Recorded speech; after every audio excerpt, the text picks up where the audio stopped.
And days after winter precipitation fell in portions of northeastern North Carolina, the Forest Service is now focusing on a new concern, a forecasted high risk for wildfires. Miles Hood spoke with the agency and details what you need to know.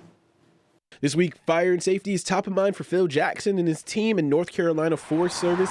Even though winter weather, including snow, recently fell in areas of northeast North Carolina, Jackson knows it only takes one spark to create a catastrophe. When you've got this consistent dry, cold air and you mix in some wind, things can dry out relatively quickly, especially when referring to those smaller fuel types, which we refer to in wildland terms as those 1-hour fuels. Jackson says much of northeast North Carolina is under a high to very high risk of fire danger in the coming days.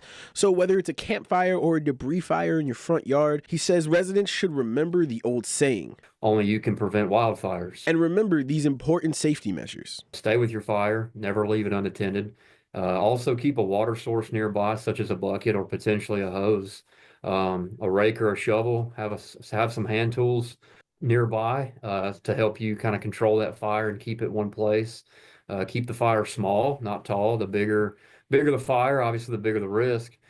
The North Carolina Forest Service is reminding people that if you're planning to burn anything, acquire a permit beforehand and reach out to your local ranger to see how the conditions are in your area.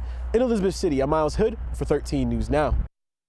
The North Carolina Forest Service also recommends keeping a cell phone nearby any burn you plan to have in case you need to call first responders quickly.